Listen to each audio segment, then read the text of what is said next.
सीधे बैठेंगे। प्रणाम सर। प्रणाम जी, प्रणाम। ओम सहनावतु बोलेंगे साथ में, सबको याद होना चाहिए मंत्र।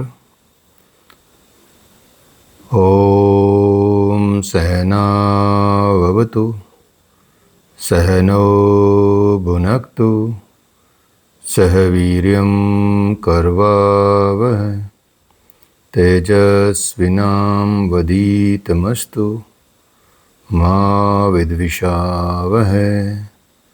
ओम शांति शांति शांति। Relax, gently open your eyes. Hari Hari ओम।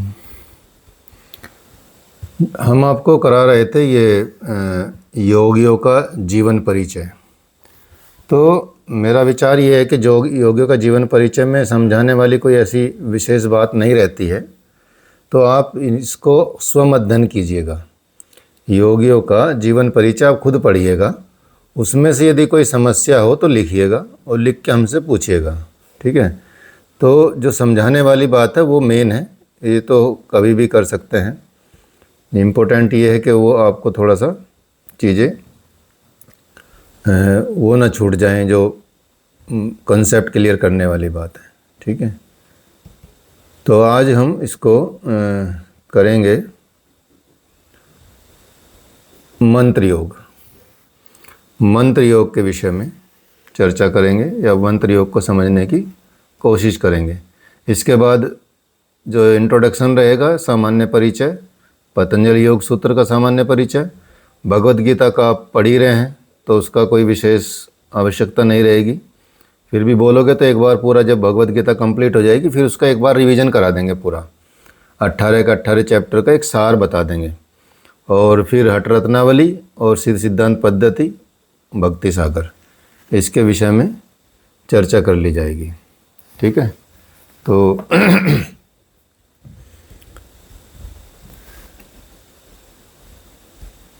एक सेकंड होल्ड कीजिएगा।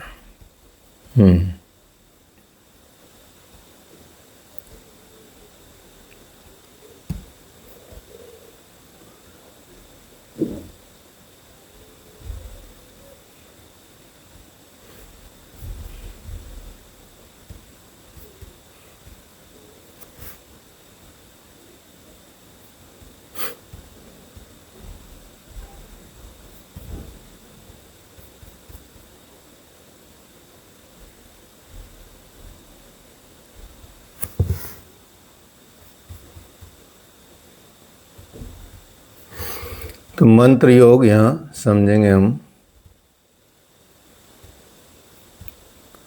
मंत्र योग की क्या अवधारणा है, मंत्र योग क्या है, क्योंकि जो सनातन परंपरा है वो मंत्रों पर ही आधारित है,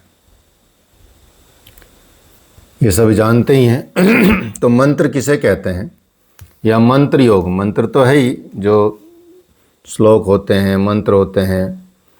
तो एक तरह से मंत्र को सामान्य रूप से यदि हम बात करें तो जो साउंड होती है, ध्वनि, ध्वनि कंपन से इसका अर्थ लिया जाता है कि वाइब्रेशन ऑफ साउंड, इसको हम मंत्र कह सकते हैं। तो मंत्र केवल ऐसा नहीं कि मंत्र सिर्फ जो एक शब्दों का जाल होता है वही मंत्र होता है। जैसे ओम है, ओम भी अपने आप में एक पूर्ण मंत्र है। तो ये लेकिन किसी ऐसे शब्द से तो नहीं बना है, लेटर से तो नहीं बना है, लेकिन ये भी मंत्र है।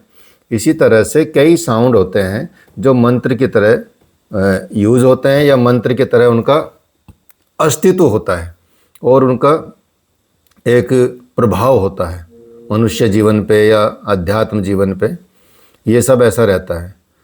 तो बेसिकली मंत्र योग क्या है? मंत्र योग वो शक्ति है वास्तव में जो मन को बंधन से पूर्णतः मुक्त कर दे।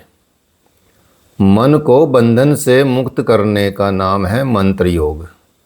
आप देखेंगे यदि किसी मंत्र को आप चैंट करने लगेंगे तो उस चैंटिंग में यदि आप साउंड करके करते हैं या बोल के करते हैं, उस चैंटिंग के दौरान आपको अधिकांशतः आपकी जो वृत्ति है चित्त की जो वृत्ति है या मन के जो उठने वाले विचार हैं वो बहुत कम हो जाएंगे और मंत्र याद रहेगा।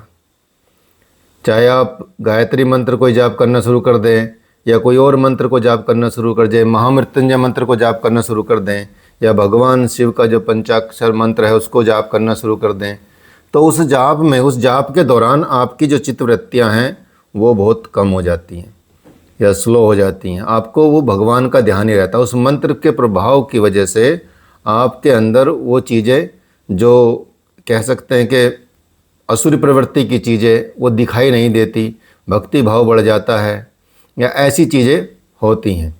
तो मन के बंधन को मुक्त करने वाली जो शक्ति है वो बेसिकली मंत्र योग है। और मंत्र का जो बेसिकली अर्थ लिया जाता है वो यही है कि वो ध्वनि या कंपन, उससे मंत्र को मतलब कह सकते हैं कि संबंधित किया जाता है। ये एक अपने आप में एक विज्ञान है, मंत्र विज्ञान है, जो ध्वनि के जो साउंड के एक तरह से इलेक्ट्रिक रूपांतरण की साधना है। मतलब उससे वाइब्रेट क्रिएट होती है, वाइब्रेशन क्रिएट होती है, तो एनर्जी चैनलाइज होती है। ये एक बहुत ही अनोखी विधि है क्योंकि उससे आपके अंदर जो विद्युत की किरणें होती हैं या इलेक्ट्रोमैग्नेटिक फील्ड होता है आपका, वो बदल जाता है। और ये आज ये मतलब सिर्फ ये यदि हम इसमें अध्ययन करते, पुस्तकों में अध्ययन करते तो अलग बात थी, ठीक है, वो हम क्योंकि हमको उसका साक्षात अनुभव नहीं हुआ है, जब तक हम इसको अनुभव में नहीं लाते। लेकिन अब तो वैज्ञानिकों ने मशीनें बना दी हैं, वैज्ञानिकों ने ऐसी ऐसी मशीनें बना दी हैं कि आप जिस मंत्र का जाप कर रहे हैं उस मंत्र के हिसाब से आपके ऑरा में परिवर्तन आ जाता है, आपके चक्रास में परिवर्तन आ जाता है, आपके थॉट्स में बदलाव दिखाई देते हैं। तो उन मशीनों के द्वारा भी आप चेक कर सकते हैं कि इस मंत्र का क्या प्रभाव चल रहा है। और इतने अभी अध्ययन किए जाने लगे हैं, इतनी रिसर्च की जाने लगी है मंत्रों पे कि व्यक्ति कहीं बीमार है हॉस्पिटल में और उसके लिए मंत्र जाप कहीं और चल रहे हैं।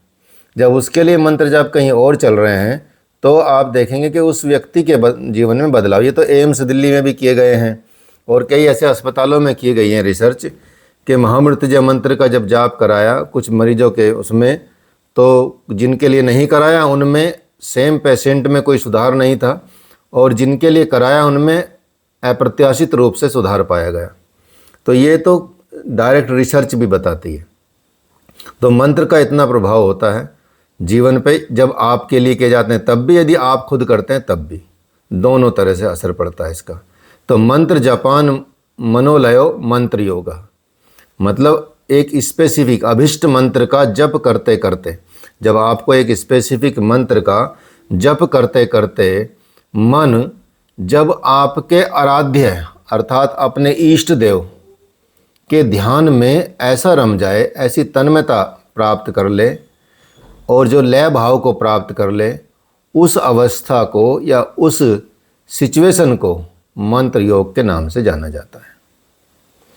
मतलब क्या होता है, जब भी आप अपने इष्ट का, सपोज कोई ओम नमः शिवाय का जप कर रहा है, कोई ओम नमः भगवते वासुदेव का जप कर रहा है, कृष्णाय नमः का जप कर रहा है, या जिसको भी आप आराध्य मानते हैं, जिसको भी आप इष्ट मानते हैं, तो यदि आप उसको तन्मयता से, अपने पूरे मन से, पूरे लगाव से, पूरी श्रद्धा भाव से और एक लय में जप करते हैं, एक तार में जप करते हैं, वो तार टूटे ना, उसमें विचलन ना पैदा हो, तो उसी आस्था का नाम या उसी अवस्था का नाम मंत्र योग है। तो शास्त्रों में भी इस मंत्र योग के बारे में बड़ी चर्चा है। मन नात तारयेत यस्तु स मंत्र पर कीर्तितः, मतलब कि यदि हम जिस इष्ट देव का मन से स्मरण करके और श्रद्धापूर्वक ध्यान करके मंत्र जप करते हैं और वो हमें दर्शन देकर हमें इस भवसागर से पार उतार देते हैं, तो वही मंत्र योग है। और ये आज से नहीं, आपने देखा होगा, मतलब बहुत सारे जो सीरियल बनते थे आपने देखे, जो चाहे रामायण हो, महाभारत हो, चाहे और भी ऐसे कोई सीरियल हो जो बनाए हैं लोगों ने, उनमें भी आप देखेंगे, क्योंकि उन्हीं के थ्रू ज़्यादातर हम जानते हैं, हमने स्वयं तो अध्ययन ऐसे किए नहीं है, हमने जो भी देखा रामायण में देखा, महाभारत में देखा, वहाँ से हमने कुछ चीज़ें उठाई हैं। वो तो एक तरह से मनोरंजन के लिए भी बनाया जाता है, तो कई चीज़ें उसमें छुपा भी दी जाती हैं। लेकिन फिर भी आप देखेंगे रावण ने क्या किया, रावण ने तब कैसे किया, भगवान शिव का मंत्र जप करके किया। ऐसे ही आपको दिखेगा कोई 1000 साल तक तपस्या कर रहा, ओम ब्रह्मदेव नमः, ओम ब्रह्मदेव नमः, यही जप करता था रावण। और रावण ब्रह्मदेव ने उसको बार बार उसने सर काट के चढ़ा दिया अपने, और बार बार ब्रह्मा ने उसको वरदान दिया, तो उसको उसने 10 सिर चढ़ा दिए अपने। बड़े प्रसन्न हुए, उसको ऐसा वरदान दिया कि वो सबसे ज़्यादा मतलब महाशाली महाबली बन जाए, कोई हरा ना पाए। तभी उसके अंदर इतना घमंड आ गया कि वो भगवान शिव से भी जा भिड़ा। ठीक है, वो तो बाद में उसके मन में परिवर्तन आया। तो ये सारी चीज़ें किससे आई, मंत्रों से होती है। ऐसा कोई भी तपस्वी नहीं रहा जिसने मंत्र का प्रयोग ना किया हो अपने जीवन में। ठीक है, गुरु भी मंत्र ही देते हैं। आज भी यही परंपरा है और प्राचीन काल से भी यही परंपरा रही है कि गुरुओं ने मंत्र दिए। चाहे आप देखेंगे भगवान शिव ने भी मंत्र दिए हैं। ठीक है, जाओ इस मंत्र का जाप करो। जैसे यदि उनका गुरु बृहस्पति थे, राक्षसों के गुरु थे, सॉरी शुक्राचार्य, बृहस्पति तो देवताओं के गुरु थे, शुक्राचार्य उनके गुरु थे, राक्षसों के गुरु। उन्होंने महामृत्युंजय मंत्र को सिद्ध किया। भगवान शिव से दोनों ने मंत्र लिया, बृहस्पति ने भी और गुरु शुक्राचार्य ने भी। लेकिन गुरु शुक्राचार्य क्योंकि इतना टफ था उसको सिद्ध करना, इस मंत्र को सिद्ध करना इतना टफ बताया गया था, उस अपने शिष्यों के लिए उन्होंने सिर्फ मंत्र लिया, अपने लिए नहीं लिया, वो अपने शिष्यों के लिए लिया। गुरु ने इतनी तपस्या की, ठीक है, उतनी तपस्या प्राप्त करके उन्होंने महामृत्युंजय मंत्र को सिद्ध किया, और जो भी राक्षस मरता था महामृत्युंजय मंत्र से वो जीवित कर देते थे अगले दिन तक, सुबह सुबह तक। ठीक है, तो वो भी मंत्र ही था। तो इसलिए मंत्र से ईश्वर का साक्षात दर्शन होते हैं। और भगवान जब आप मंत्र आपका सिद्ध हो जाए, क्योंकि मंत्र को आप पहले तो शब्दों से ही शुरू करेंगे, अब मंत्र के कितने प्रकार होते हैं ये भी इसमें आपको बताया जाएगा। तो इस तरह से भक्ति भाव से यदि आप श्रद्धापूर्वक ध्यान करके मंत्र जप करते हैं तो ईश्वर आपको दर्शन देते हैं और भवसागर में से तार देते हैं, अर्थात इस आवागमन के चक्कर से हटा देते हैं।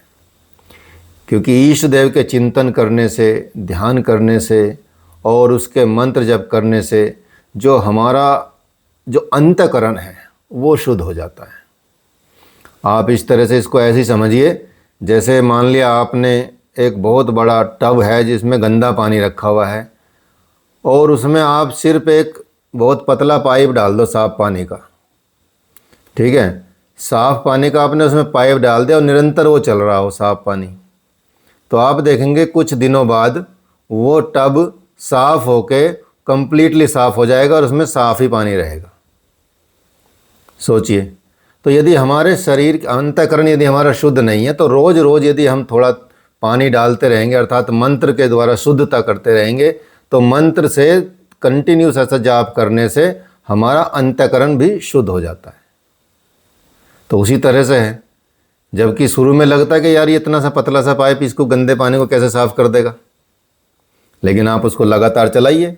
ठीक है, और लगातार चलाएंगे तो आपको पता चलेगा कि भाई इसमें चाहे दिन लग जाए महीना, लेकिन फिर भी वो महीने भर में भी साफ़ ही हो जाएगा। क्योंकि कंटिन्यूस प्रोसेस चल रहा है, लगातार चल रहा है, और लगातार में कब तक रहेगा गंदा पानी? गंदे पानी का स्रोत तो आपने हटा दिया, बंद कर दिया है अब, लेकिन साफ़ ही चल रहा है। तो इसलिए जब आपका मन उसमें रम जाता है, मंत्र में रम जाता है, तो आपका अंतःकरण शुद्ध हो जाता है और आपका मन शुद्ध होके कंप्लीटली प्योरीफाई होके ईष्ट देव में रख जाता है, उसमें रम जाता है, उसमें एक लय भाव आपको प्राप्त हो जाता है। तब जब अब उसके बाद उस मंत्र में क्या होता है, दिव्य शक्ति का संचार होने लगता है। वो मंत्र धीरे धीरे दिव्य बन जाता है, अर्थात आपके मुख से जपे हुए मंत्र में, वैसे तो क्योंकि ज़्यादातर मंत्र होते हैं वो सिद्ध ही होते हैं, उनको सिर्फ जपना होता है, क्योंकि सारे मंत्रों को सिद्ध किया हुआ जाता है ऋषि मुनियों के द्वारा, तो वो पहले से सिद्ध है, ठीक है, इसलिए वो आपको जल्दी परिणाम देते हैं। जैसे गायत्री मंत्र है, यदि विधि विधान से किया जाए तो उसके बड़े रहस्य हैं, वो पहले से सिद्ध है, वो पहले से सिद्ध मंत्र है, ऋषियों ने सिद्ध किया हुआ है, तो उससे आपको बड़ा लाभ मिलता है और जल्दी सिद्ध हो जाता है आपका भी। तो जब आप कंटिन्यूअस ऐसे करते हैं तो उस मंत्र में आपके द्वारा शब्द जो निकलता है उसमें दिव्य शक्ति का संचार हो जाता है, और जिस वजह से जो मनुष्य है उसका कल्याण हो जाता है। इसलिए मंत्र जप क्या है? मंत्र जप एक अनूठा विज्ञान है, एक रहस्य है, एक विज्ञान है, एक रहस्य है, ठीक है। जो इसको अध्यात्म विज्ञानी होते हैं वो इसको उजागर कर सकते हैं। जहाँ फिजिकल साइंस वाले लोग कहते हैं कि भाई ध्वनि, विद्युत, ध्वनि को इसमें ट्रांसफॉर्म कर देना, एनर्जी को एनर्जी में बदल देना, एनर्जी को किसी चीज़ में बदल देना, यांत्रिक एनर्जी को इलेक्ट्रिक में बदल देना, इलेक्ट्रिक को यांत्रिक एनर्जी में बदल देना, ये भी क्या है? ये एनर्जी का तो ट्रांसफॉर्मेशन है, उसी का तो परिवर्तन है। इसी तरह से अध्यात्म के विज्ञानी बोलते हैं, मानते हैं कि जो विद्युत और कुछ नहीं है, इलेक्ट्रिक फील्ड और कुछ नहीं है, बल्कि वो ध्वनि का ही एक तरह से रूपांतरण रूप है। और इस तरह से विद्युत और ध्वनि एक ही ऊर्जा के दो रूप मान के चलिए। तो मंत्र का यही सच है और यही विज्ञान है। मंत्र का विज्ञान अपने आप में यही है, क्योंकि मंत्र के विज्ञान से, मंत्र के जाप से, मंत्र की ध्वनि से आपके इलेक्ट्रोमैग्नेटिक फील्ड, जिसको ओरा बोलते हैं, जिसको आप आभा मंडल बोलते हैं, उसके अंदर परिवर्तन आने लगता है, मन की तरंगों में परिवर्तन आने लगता है, ठीक है। विद्युत तरंगे आपको वैसे फिजिकल बॉडी में नहीं दिखेंगी, मतलब फिजिकली नहीं दिखेंगी, लेकिन ये तो सब बोलते हैं कि भाई जो आपका नर्वस सिस्टम है वो कैसे काम करता है। नर्वस सिस्टम में ऐसा कोई है कि कोई स्पेसिफिक नसें जा रही हैं या कुछ जा रही हैं, वो तो इलेक्ट्रोमैग्नेटिक तरंगे तो हैं जो ब्रेन में चलती हैं, करंट की तरह दौड़ती हैं, वो सब क्या हैं? वही तो सारी तरंगे हैं। तो उन तरंगों को मंत्र क्या करता है? बैलेंस कर देता है, लय में ले आता है, एक सीध में ले आता है, एक कंडीशनड कर देता है, उसको अच्छा कर देता, बना देता है। तो ये मंत्र रूपी जो ध्वनि है, ये विद्युत के रूपांतरण की एक तरह से अनोखी विधि है। और इस विधि को, इस रहस्यमय विधि को अपनाकर इतनी बड़ी चीज़ की जा सकती है कि आप आत्म साक्षात्कार भी प्राप्त किया जा सकता है आपके द्वारा, आपको आत्म साक्षात्कार हो सकता है।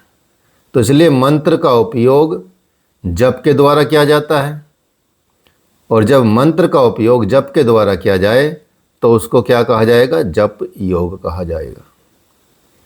क्योंकि जप मंत्र के शब्द जो होते हैं या उनके शब्दों और जिस आराध्य का आप जप कर रहे हों उसके चरित्र का स्मरण और उसके चरित्र के स्मरण की एकाग्रता बनी रहती है। क्योंकि जिस देवी देवता का भी, जिस ईष्ट का भी आप जप करेंगे तो उसके चरित्र को भी आप धारण करेंगे कि हाँ भाई मैं किन का जप कर रहा हूँ। यदि भगवान शिव का जप कर रहे हैं तो भगवान शिव का किस रूप में जप कर रहे हैं वो भी ध्यान देते हैं। क्योंकि भगवान शिव के तीनों रूप हैं, सात्विक रूप भी है, तामसिक रूप भी है और राजसिक रूप भी है, ठीक है। तो तामसिक जो अघोरी रूप में है वो तामसिक रूप है, तो अघोरी भी भगवान का जप करते हैं, भगवान शिव का जप करते हैं।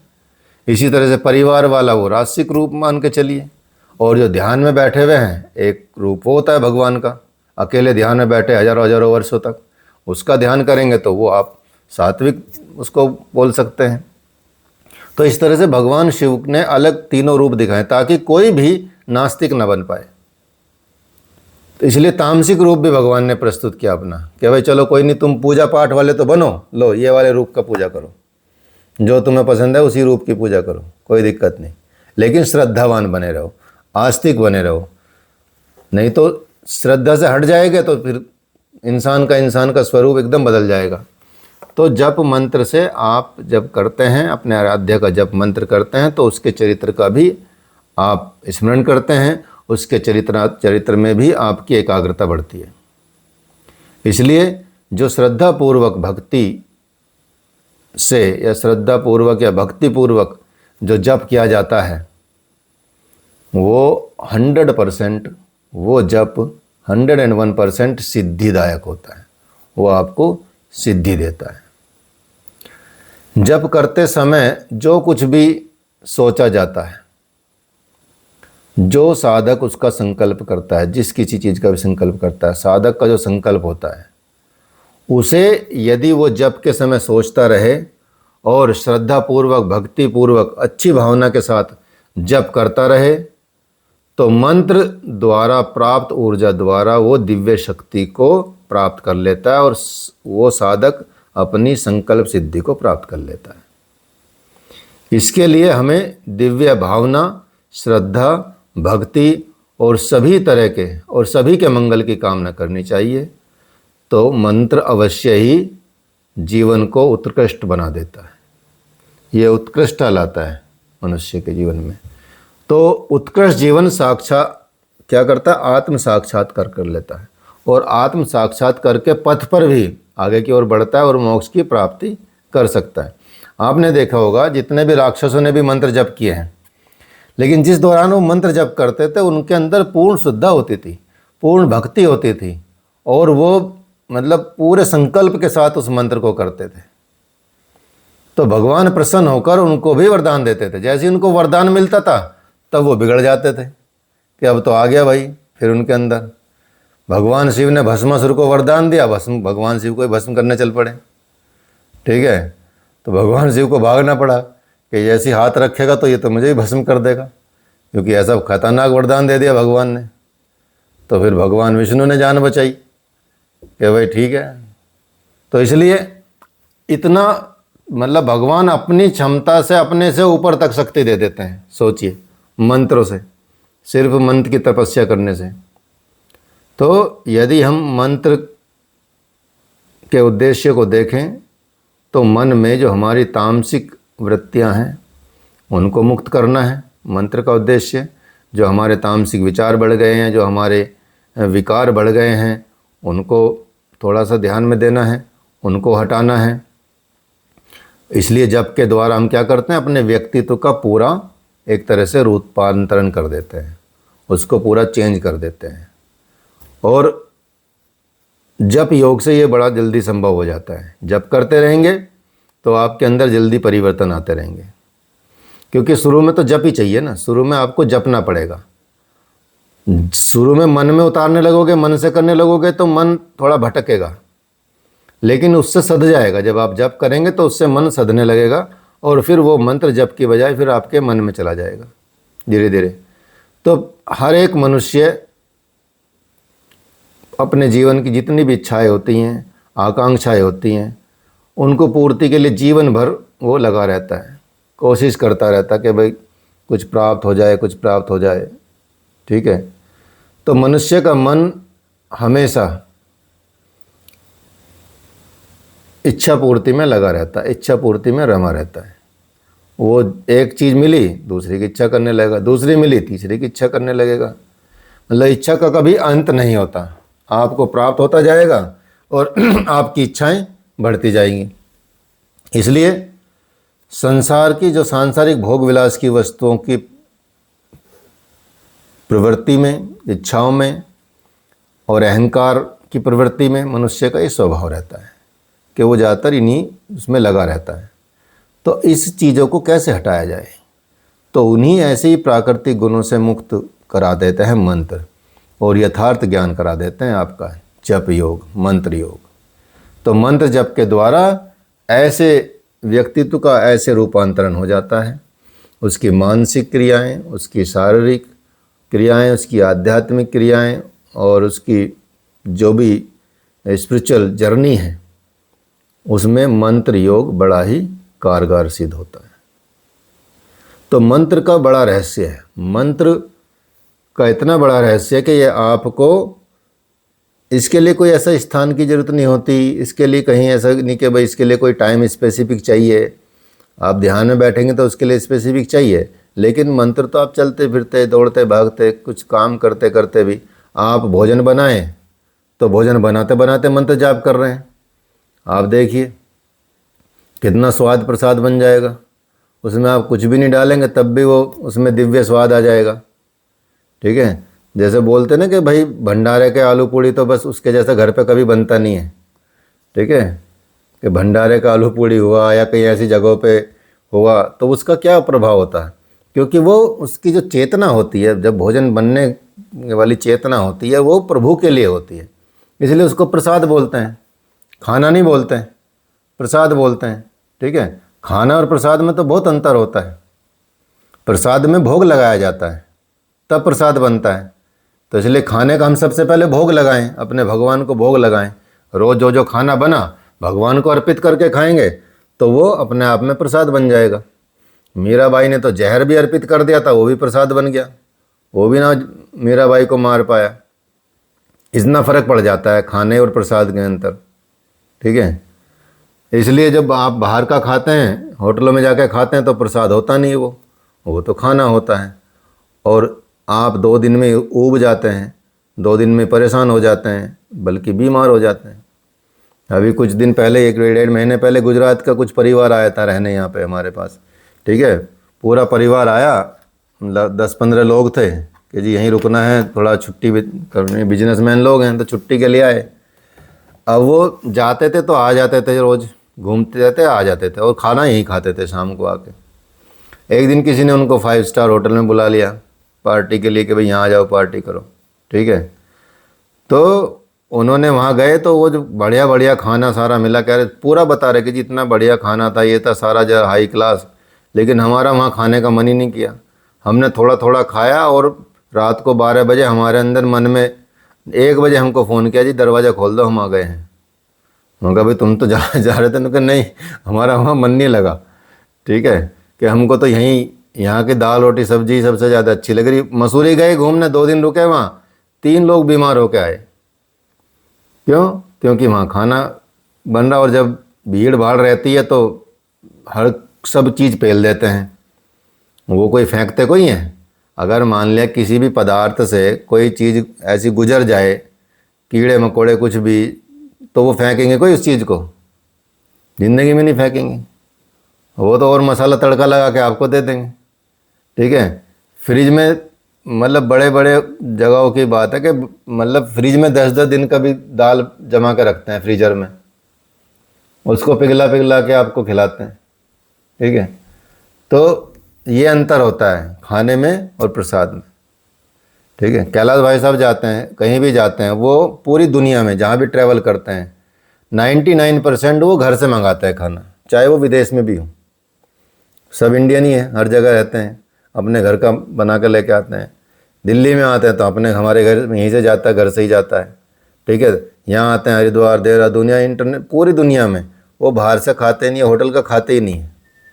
5 स्टार 7 स्टार होटल में उनका रुकना होता है, वो टिफ़िन घर से जाता है लेकिन। ठीक है, तो इसलिए वो खाते नहीं बाहर का। तो संयमित जीवन, इसी को तप बोलते हैं।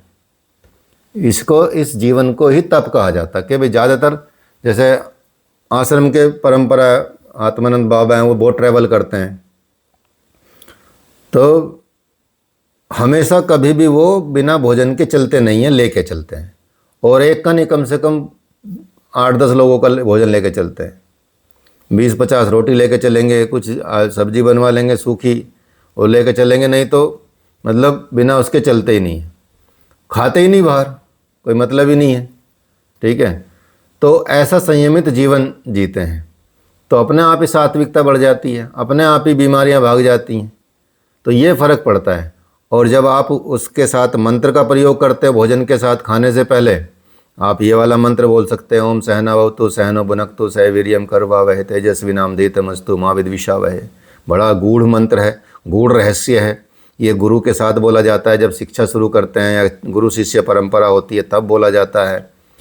साथ में परिवार खाना खा रहा है तब बोला जाता है। ठीक है, इसके साथ आप गीता जी का मंत्र बोलते सकते हो, ओम ब्रह्मार्पणम ब्रह्म आविर्ब्रह्माग्नो ब्रह्मणहुतम ब्रह्मैव तेन गंतव्यम ब्रह्म कर्म समाधिना, ये बोल सकते हो। जैसे सब कुछ ब्रह्म को अर्पण कर रहे हैं, हमारा कुछ है ही नहीं, तो भगवान अपने आप देखेंगे, ख्याल रखेंगे। ऐसी और भी मंत्र हैं भोजन के, कई मंत्र हैं, कोई भी मंत्र पढ़ लें। तो मंत्र के साथ यदि आप भोजन को पाते हैं तो वो प्रसाद बन जाता है, पहली बात तो, क्योंकि वो आपने एक तरह से अर्पण कर दिया है। तो इसलिए ज़्यादा जल्दी में न रहें, आते ही भोजन को ठूसने की आवश्यकता नहीं है।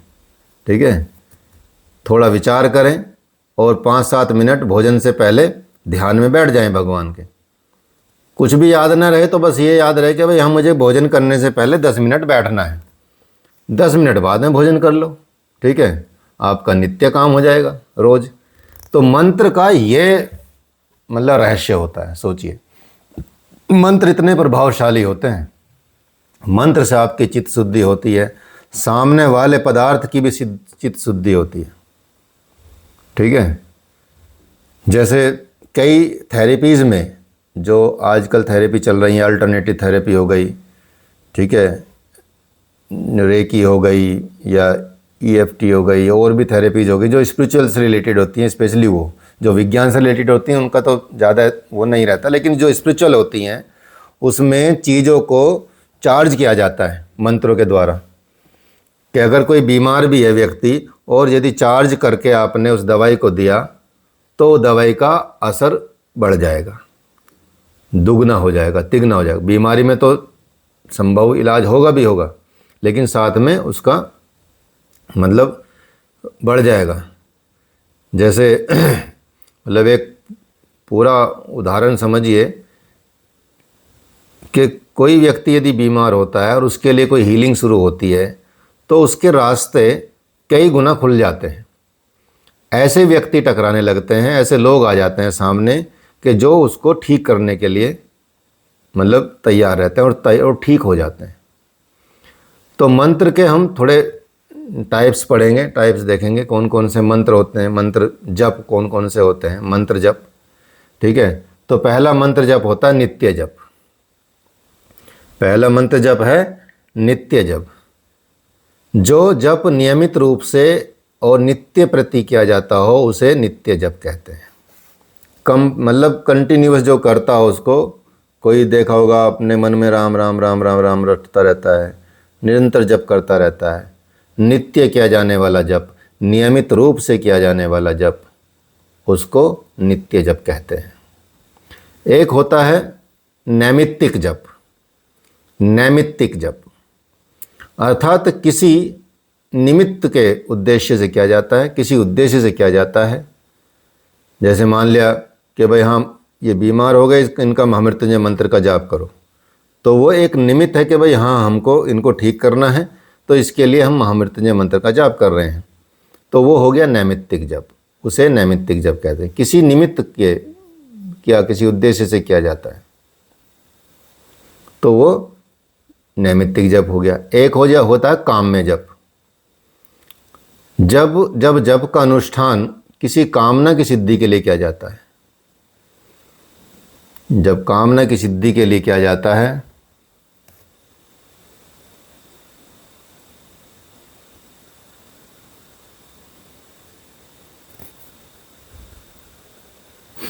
ठीक है, तो उसको क्या कहेंगे, काम्य जप कहेंगे। जैसे कुछ मंत्र सिद्धि करते हैं, कुछ कामना की सिद्धि करते हैं, कुछ उसके लिए लगे रहते हैं, कुछ लोग तांत्रिक लोग भी लगे रहते हैं इन्हीं चीज़ों में। ठीक है, तो वो काम्य जप होता है।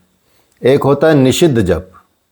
निषिद्ध जप जब किसी को हानि पहुंचाने की दृष्टि से किया गया कोई जप है। किसी को हानि पहुंचाने की दृष्टि से किसी के उपकार के लिए किया जाने वाला जप या अशुद्ध उच्चारण पूर्वक किया जाने वाला जप निषिद्ध जप है।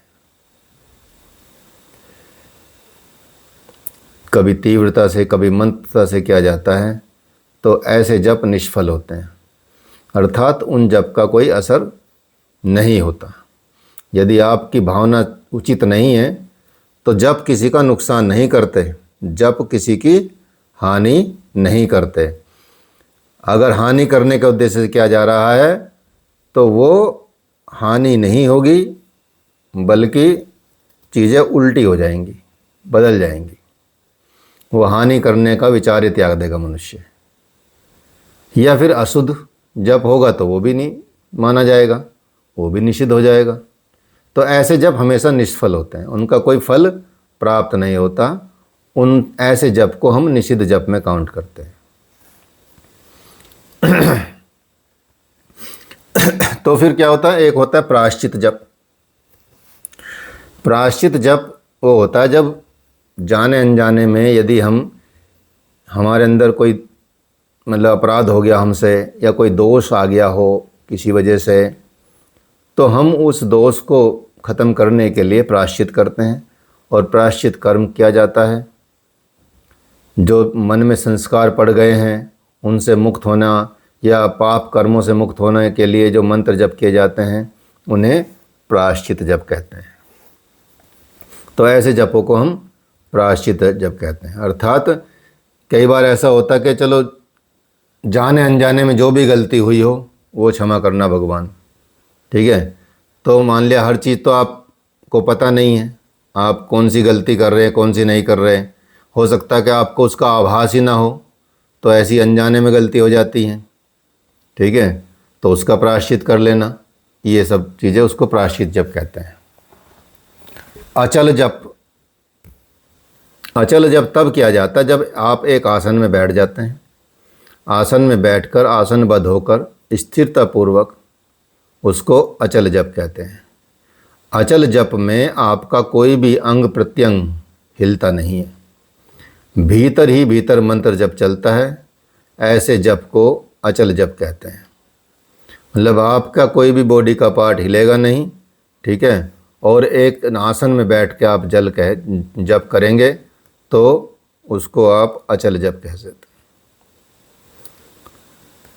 हैं। एक होता है चल जप, इसका उल्टा मान लीजिए इसको। जब आप उठते बैठते सोते जागते कुछ भी कर रहे हैं तब भी जप कर रहे हैं तो उसको चल जप कहा जाता है। इस प्रकार के जप में जीभ और होठ हिलते रहते हैं, चाहे आपका हल्के होठ हिलते रहें, जीभ हिलते रहें। हाथ में माला हो वो भी हिलती है, जैसे आपने देखा होगा बहुत सारे माला लेके रहते हैं, कंठी रखते हैं, ठीक है, और गोमुखी रखते हैं जिसमें माला को छिपा के रखा जाता है, ठीक है।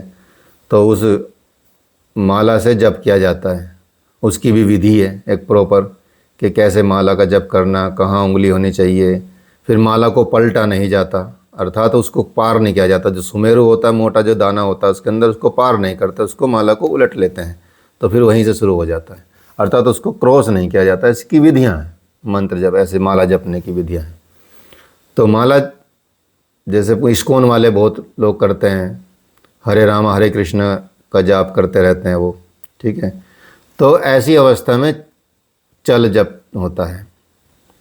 वाचिक जप कहते हैं जो मंत्रोच्चारण करते हैं ज़ोर ज़ोर से, जैसे गुरुकुल में होते हैं, सुबह सुबह कहीं मंत्र जाप चलते हैं तो उनको मतलब ज़ोर से बोलकर जप किया जाता है, उसको वाचिक जप कहते हैं।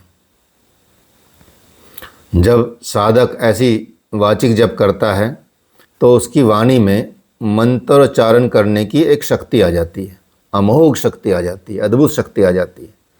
अर्थात एक तो मन मन में करने से आपका मंत्रोच्चारण डिफरेंट होगा, और बोलने से मंत्रोच्चारण करने से आपका प्रोनाउंसिएशन डिफरेंट हो सकती है। उस प्रोनाउंसिएशन को आप सोच तो सकते हैं, उच्चारण को उसको सोच तो सकते हैं सही तरीके से, लेकिन करना थोड़ा टिपिकल हो जाता है। करने में उसकी लय आना वो नहीं आना, वो सब उसमें देखना पड़ता है। तो इसलिए उसकी मात्रा कहाँ अप रहेगी कहाँ डाउन रहेगी, उसके ऊपर डंडा लगा होता है कि इसको थोड़ा लंबा खींचना शब्द को, इसको थोड़ा छोटा खींचना है, इसको जल्दी बोलना है, ठीक है। इस तरह से रहता है। भगवत गीता की भी अलग से किताब आती है कि कैसे पढ़ा जाए भगवत गीता को, ठीक है। एक उसमें पद अनुवाद आता है, पद अनुवाद में हर शब्द को अलग अलग लिखा गया है कि ये शब्द ये है। फिर एक सरल गीता आती है, सरल गीता में 8-8 शब्दों को 8-8 लेटर्स को अलग अलग कर दिया गया है, अलग कलर से, एक रेड से एक ब्लैक से। तो रेड एक साथ बोला जाएगा, ब्लैक एक साथ बोला जाएगा, फिर रेड एक साथ बोला जाएगा, फिर ब्लैक एक साथ बोला जाएगा। ऐसे भी आप सीख सकते हैं। ऐसी और 2 पब्लिकेशन की किताब आती हैं जिसमें मंत्रों के ऊपर लाइन लगी होती है, डंडा लगा होता है, ठीक है। तो इस तरह से बड़ी बड़ी किताबें मंत्रों के ऊपर भी आती हैं। तो मंत्र उच्चारण से एक शक्ति आ जाती है आपके अंदर। फिर होता है मानस जप। केवल मानसिक रूप से बिना कोई अंग प्रत्यंग हिले डुले सुगमता पूर्वक या सूक्ष्मता पूर्वक जो भी जप किया जाता है उसको मानसिक जप कहते हैं।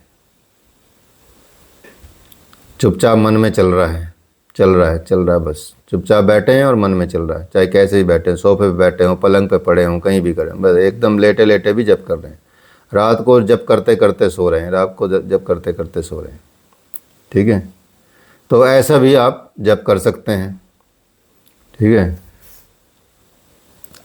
जैसे आप एक अभी मैंने मेडिटेशन डाली है, आपने सुनी होगी, सुनिए, मेडिटेशन म्यूजिक डाला है, उसको आप रोज़ रात को अपना लगा के उसको सुनते रहिए और भगवान का स्मरण करते रहिए, तो वो आपको उसमें ले जाएगी, रिलैक्सेशन में ले जाएगी। ठीक है, ऐसी और चीज़ें बता दी जाएंगी, आपको डाल दी जाएंगी। तो ये जप इस तरह से होता है, अखंड जप। सर आपने जो अभी अभी जप बताया है, ये जो अचल जप बताया वो, और ये मानसिक जप जो बताया है, इसमें तो आसन में व्यक्ति बिना हिले डुले, हाँ, उसमें तो आसन में ही बैठना है, उसमें आसन में ही बैठना है। ठीक है, उसमें बिना आसन के नहीं करेंगे। अचल का मतलब हिलना चलना फिरना नहीं है। मानसिक जप में आप चलते फिरते भी मन में जप कर सकते हो। ठीक है, और या बैठे बैठे कहीं भी, आसन में नहीं बैठना। ठीक है, वो चल में आ जाएगा, लेकिन आसन में नहीं बैठना आपको। आप ऐसे ही बैठ जाइए, सोफे पे बैठे हुए हैं, पलंग पे बैठे हुए हैं, लेटे हुए हैं, बस चुपचाप बैठे हुए हैं और आप कर रहे हैं, मतलब मिले जुला ही है, कोई इतनी बड़ी बात नहीं, कोई भी अपना लें आप। ये तो अलग अलग तरीके बताए गए हैं। ठीक है, लेवल बताए गए हैं, जिस लेवल पे भी आपको सुगम लगे उस लेवल का जप आप पकड़ लें। एक होता अखंड जप, जिस जप में जिसमें किसी में देश का, काल का, पवित्रता का, अपवित्रता का भी विचार नहीं किया जाता, और ऐसा मंत्र जब बिना खंडित हुए लगातार चलता रहे, ऐसे जप को अखंड जप कहते हैं।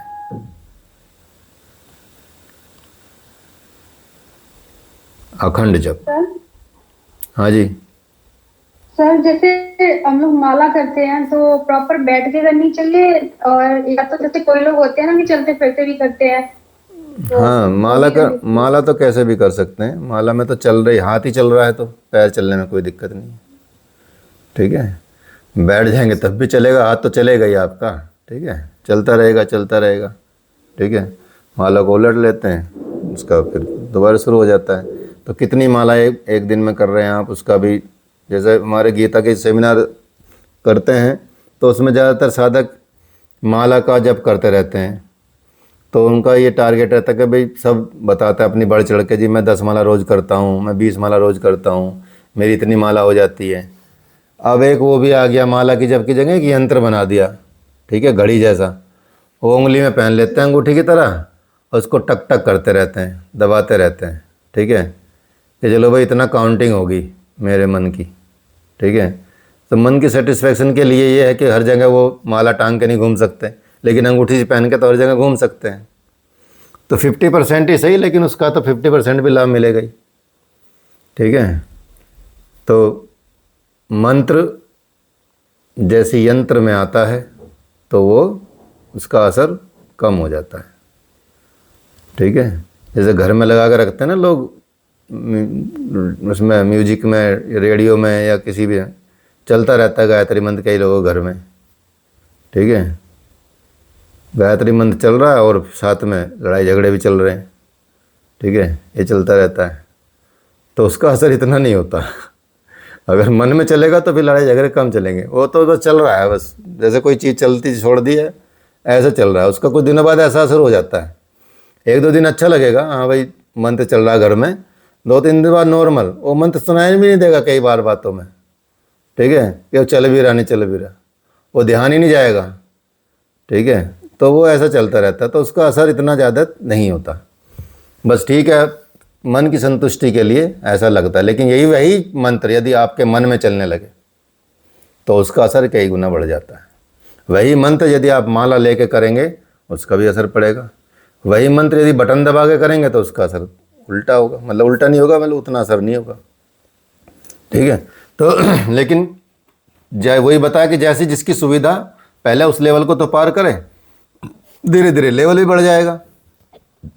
तो ये होता है। तो मानस जप हो गया, अखंड जप हो गया। अजप अजप ये भी आपको बताया है।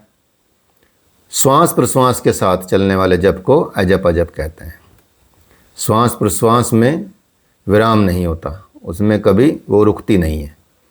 उस तरह जब ये आ जाता है, सांस पे उतर जाता है ये मंत्र, तो उसको अजप जप कहते हैं।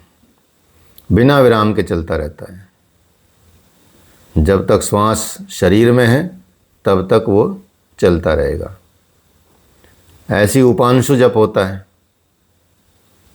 जब मंत्र का उच्चारण अस्पष्ट होता है, दोनों होंठ हिलते रहते हैं, बस शब्द सुनाई देते हैं किसी के, ओम नमः शिवाय, ओम नमः शिवाय, ओम नमः शिवाय, ओम नमः शिवाय, ओम नमः शिवाय, ओम नमः शिवाय, ऐसे चलते रहते हैं ना। ठीक है, मतलब क्लियर नहीं दिखेगा बंदा, लेकिन मंत्र जप कर रहा है, राम राम राम राम राम राम राम राम राम राम राम राम राम, बस ऐसे। ठीक है, बड़ा मंत्र करेगा तो भी नहीं, बस होठ हिलते हुए दिखाई देंगे, थोड़ी सी ध्वनि स्पष्ट रूप से दिखाई देती है, उसको उपांशु जप कहते हैं। भ्रमर जप, जब गुनगुनाते हुए मंत्र करें, भंवरे की तरह गुंजन करते हुए मंत्र करें, ऐसे मंत्र को भ्रमर जप कहते हैं। इसी तरह से प्रदक्षिणा जप होता है।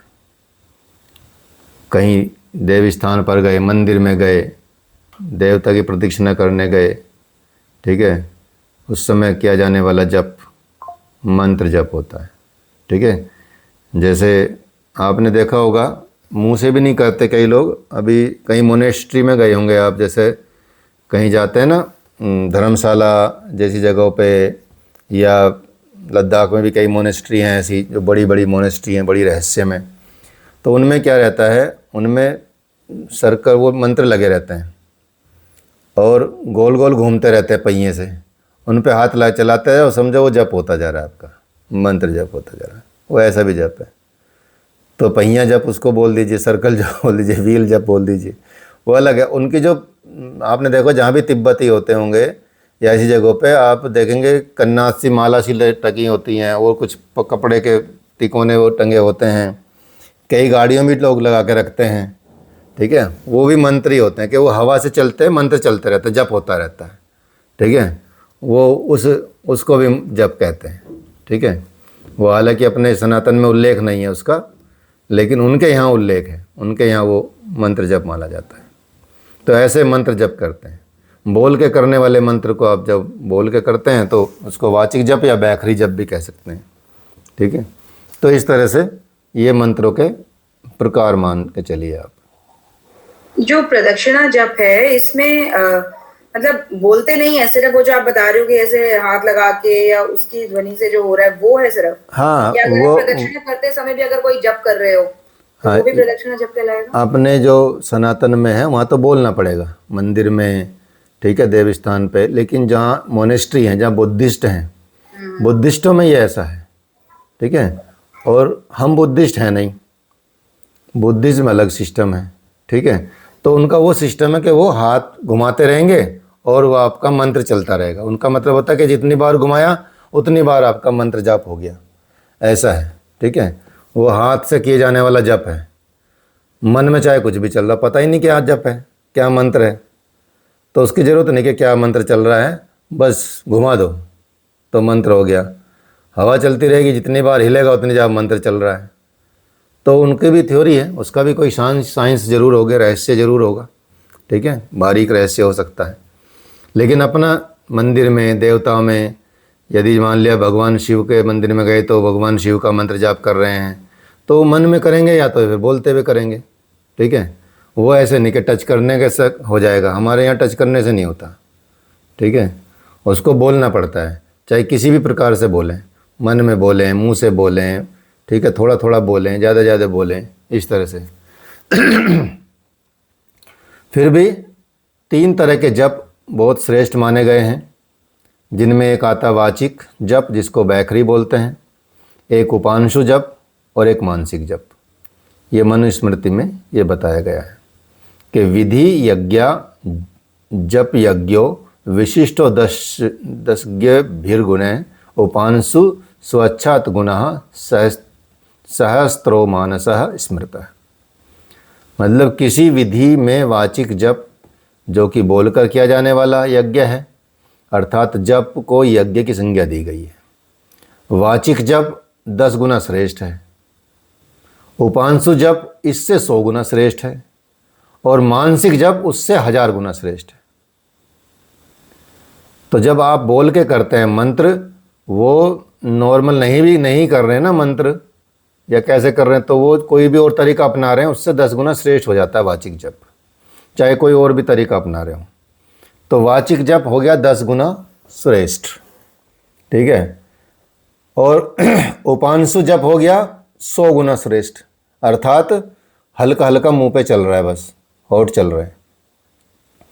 और मानसिक जप हो गया 1000 गुना श्रेष्ठ, वो उससे भी कई गुना श्रेष्ठ होता है। अब ये 3 जप सबसे श्रेष्ठ बताए हैं। अब जो जप ही नहीं चल रहा, हाथ से चल रहा है, तो वो आप लगा सकते हैं कितना गुना श्रेष्ठ होगा, ठीक है। अपना विचार से खुद ही सोच लीजिए, बोलने की आवश्यकता नहीं है, ठीक है। तो वाचिक भी जब इतना है, तो जब बोला ही नहीं जा रहा, चल रहा, बस हाथ लगा दो चल गया जब, ठीक है। चलो श्रद्धा तो वहाँ रहती है ना, फिर भी एक श्रद्धा रहती है, वो मान लिया 2 गुना 4 गुना मान के चलिए उसको, अच्छा बोल सकते हैं। तो मंत्र जप की यदि हम उपयोगिता देखें, इसकी इम्पोर्टेंस देखें, तो मंत्र जप के द्वारा मन, बुद्धि, अहंकार, चित्त, इन सभी का जो बिखराव है वो रुक जाता है और मानसिक एकाग्रता की प्राप्ति होती है। मंत्र योग जो है, और मंत्र योग के अभ्यास से सारी मानसिक क्रियाएं जो हैं वो संतुलित होने लगती हैं। और जप के समय साधक श्रेष्ठ विचारों का चिंतन करता है, उसके दिमाग में वो फालतू के विचार कम आते हैं जब आप मंत्र का उच्चारण करेंगे। और आप निरंतर जो दूषित विचार हैं या अतार्किक विचार हैं उनसे मुक्त हो जाएंगे और सकारात्मक विचारों वाले हो जाएंगे, श्रेष्ठ विचारों वाले हो जाएंगे। तो मंत्र के स्पंदन जो हर एक शब्द के जपने से उत्पन्न होते हैं और एक ध्वनि का रूप लेते हैं, जैसे मंत्र की ध्वनि से वो स्पंदन जुड़ता चला जाएगा, अर्थात स्पंदनबद्ध होता जाएगा। तो ऐसे ऐसे हमारे मन के साथ साथ हमारी चेतना भी उससे प्रभावित होने लगेगी और हमारी चेतना के प्रभावित होने से हमारी भावनाओं और चिंतन प्रक्रियाओं में क्या होता है, धनात्मक पॉजिटिव चेंज आता है, पॉजिटिव प्रभाव पड़ता है, ऑरा पॉजिटिव हो जाता है, थॉट्स पॉजिटिव होने लगते हैं, नेगेटिविटी ख़त्म हो जाती है, नकारात्मक विचारों का प्रभाव रुक जाता है, ठीक है। और जीवन भी फिर पॉजिटिव की तरफ ही चलता है, नेगेटिव सोचेगा नहीं कभी। और नेगेटिव सोचना क्यों, भगवान ने तो अपार शक्ति दी है ना इंसान को। भगवान ने जब उनको अपने स्वरूप जैसा बनाया है तो सोचिए कि वो उसमें कितनी शक्ति होगी। अपने ही स्वरूप जैसा बनाया, उसमें कोई भेद नहीं किया भगवान ने। तो और भगवान ने सब निर्माण किया है, तो अच्छा कुम्हार तो अच्छी चीज़ बनाएगा ना, अच्छा घड़ा बनाएगा। तो जो कुम्हार ने, जिस कुम्हार ने इंसान बनाया वो तो सर्वश्रेष्ठ कुम्हार हुआ, वो गलत चीज़ को ही बना देगा, वो तो सर्वश्रेष्ठ ही बनाएगा ना, बेस्ट रहेगी वो कृति उसकी। तो इंसान तो ईश्वर की बेस्ट कृति है, उसमें आता है जो, क्योंकि उन्होंने अपने अनुसार बनाया। इसलिए पॉजिटिव होना ही हमारा अंतिम लक्ष्य होना चाहिए। नेगेटिविटी क्यों आनी जीवन में, ठीक है, नकारात्मक क्यों सोचना, जबकि कुछ लोग सिर्फ नकारात्मक सोचते हैं, ठीक है। कुछ भी बोलेंगे कि नहीं हुआ तो फिर क्या करेंगे, नहीं हुआ तो फिर क्या होगा। भाई तुम्हारे हाथ में निंदा नहीं हो, तुम तो कर्म करो ना अपना, नहीं होना नहीं होना वो तो भगवान के हाथ में। भगवान बहुत बार कह चुके, भैया क्यों फल की चिंता कर रहा है, तो अपना कर्म कर ढंग से। ना होने में जैसी विचार आएगा तो उसमें उसकी पूर्ण श्रद्धा नहीं रहेगी, कर्म को करने में पूर्ण सामर्थ्य का प्रयोग नहीं करेगा वो कर्म को करने में, नकारात्मक सोचेगा हर क्षण घड़ी, तो हारेगा ही हारेगा जीवन में। तो क्यों नेगेटिव प्रक्रिया लानी? तो मंत्रों से ये हमारा तंत्रिका तंत्र भी ठीक होता है, ठीक ढंग से काम करता है, और साथ में जो हमारे एंडोक्राइन सिस्टम है, हार्मोन्स हैं, उनका भी संतुलन रहता है, जिस वजह से हमारे शरीर में मानसिक और शारीरिक स्वास्थ्य प्राप्त होता है। ये मंत्रों से होता है, इतना लाभ तो सोचिए। जब हम एंडोक्राइन सिस्टम की बात करते हैं, आजकल जो बहुत बीमारियां चल रही हैं ना, स्पेशली फीमेल्स में, पीसीओडी, पीसीओएस, या उनका जो वो सिस्टम है, एब्डोमेन सिस्टम है, उसमें समस्या होती ही तब है जब उनके मन के अनुसार चीज़ें दूषित होती हैं, और साथ में उनका जो पिट्यूटरी ग्लैंड है वो बहुत कम काम करना शुरू करती है, थायराइड काम करना कम शुरू करती है। ठीक है, थायराइड बहुत प्रॉब्लम होती है, पैनक्रियाज की प्रॉब्लम होती है। पैनक्रियाज की तो चलो इतनी ज़्यादा नहीं होती, लेकिन थायराइड और पिट्यूटरी की बहुत ज़्यादा होती है, और फिर वो ग्लैंड्स बाकी पूरे सिस्टम को ख़राब करती हैं। इस वजह से सबसे ज़्यादा फोकस करना चाहिए ग्लैंड्स पे, क्योंकि ग्लैंड ही हार्मोन रिलीज करते हैं, और हाँ, ये सारा सिस्टम हार्मोनल बैलेंस का ही है। फीमेल्स में जितनी माताएं बहनें आज परेशान हैं, वो बिकॉज ऑफ दिस है। ठीक है, यदि वो इस तरह से मंत्र उच्चारण करें और योगिक क्रियाएं करें और ध्यान में जाएं, एक्टिवेट करें अपने एंडोक्राइन सिस्टम को पूरे को, जितने भी ग्लैंड्स हैं जिनका एक्टिवेशन की विधि है पूरे योग में, तो निश्चित रूप से 100% लाभ मिलने शुरू होंगे। 100%, 101%। ठीक है, ये आप सोच लीजिएगा, क्योंकि हर प्रक्रिया उसी से है। हर हार्मोन का चक्कर सिर्फ एंडोक्राइन सिस्टम से है, और हार्मोन बिगड़ते हैं तो एंडोक्राइन सिस्टम ही बिगाड़ते हैं, क्योंकि वो रिलीज नहीं करते, उनको खुशी नहीं मिल रही किसी चीज़ में, उनको परेशानी मिल रही, उनको दबाया जा रहा है किसी चीज़ में, बोला नहीं दिया जा रहा है, या अपनी भावनाओं को व्यक्त नहीं कर पा रहे हैं, कुड़ के रह जा रही हैं, या कुछ ऐसा रह रही हैं। तो ये सारे क्या फ़र्क पड़ता है? एंडोक्राइन पे पड़ता है, और एंडोक्राइन फिर सीक्रेशन कम कर देता है या किसी चीज़ का ज़्यादा कर देता है। ठीक है, जिसकी वजह से सीधा उनके एब्डोमेन सिस्टम पे फर्क पड़ता है। ये बड़ा सिस्टम है। सप्त धातु होती हैं शरीर में, लेकिन जो पीरियड्स में ब्लड आता है वो उसको 8वीं धातु बोला गया है आयुर्वेद में। 8वीं धातु स्पेशल अलग से होती है, उसका सिस्टम अलग होता है। तो इसलिए जब आप मानसिक जाप करते हैं और मंत्र करते हैं, मंत्र उच्चारण करते हैं, शारीरिक और मानसिक स्वास्थ्य की प्राप्ति उससे होने लगती है आपको। और इसलिए योग में मंत्रों का बहुत प्रयोग है। आप देखेंगे सूर्य नमस्कार में मंत्र का प्रयोग है, ऐसा कोई मंत्र है नहीं। ठीक है, बिना मंत्र के सूर्य नमस्कार नहीं है। सूक्ष्म मंत्र हैं, हर जगह योग की क्रियाएं करेंगे, आप देखेंगे बैठेंगे तब भी मंत्र का प्रयोग होता है, समाप्त करेंगे तब भी मंत्र का प्रयोग होता है। तो मंत्र की कितनी महत्ता है। तो वो ऐसे ही नहीं है, आपसे ध्यान कराएंगे तब भी मंत्रों से कराएंगे। तो वैसे ही मनुष्य के अंदर ऐसे ही बदलाव आने लगते हैं। और जब उधर दृष्टिकोण ही नहीं है, फालतू की चीज़ों पर दृष्टिकोण है, जिसका फ़ायदा उठा के बड़े बड़े डॉक्टर आपसे करोड़ों रुपये ठग लेते हैं। ठीक है, और उस इलाज होता नहीं, फिर भी इलाज नहीं है, फिर वो ऑपरेट करके निकालते हैं कि भाई ऑपरेट करना पड़ेगा, बस इसको ख़त्म ही कर दो सिस्टम को। ठीक है, क्योंकि उनके बस की कुछ है नहीं। ऐसी चाहे वो पैनक्रियाज की बात हो, ठीक है, ये सारी बीमारियां लाइफ स्टाइल की हैं। और ये सिर्फ जितनी भी बीमारी, चाहे वो बीपी हो या डायबिटीज़ हो, ठीक है, या ऐसी कोई ज़्यादातर बीमारी हो, वो क्या है? वो लक्षण हैं। लक्षण है किसी बीमारी के, किसी चीज़ के खराब होने के। तो लक्षण पे काम किया जाता है, उसकी चीज़ पे खराब करने काम पे नहीं किया जाता। जैसे डायबिटीज़ को ही मान लें।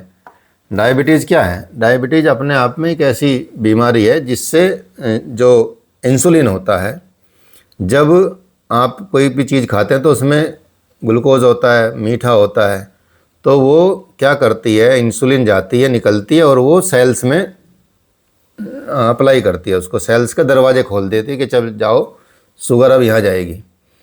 अब वो जब नहीं रिलीज होती, पैनक्रियाज नहीं काम कर रही, तो फिर क्या करेंगे, वो कम काम करेगी और कम इंसुलिन रिलीज होएगा, तो कम उसमें जाएगा सेल्स में शुगर, जो डाइजेस्ट नहीं होगा, ईंधन नहीं बना पाएगा, और वो सीधा ब्लड में चला जाएगा, तो ब्लड शुगर हो जाएगी।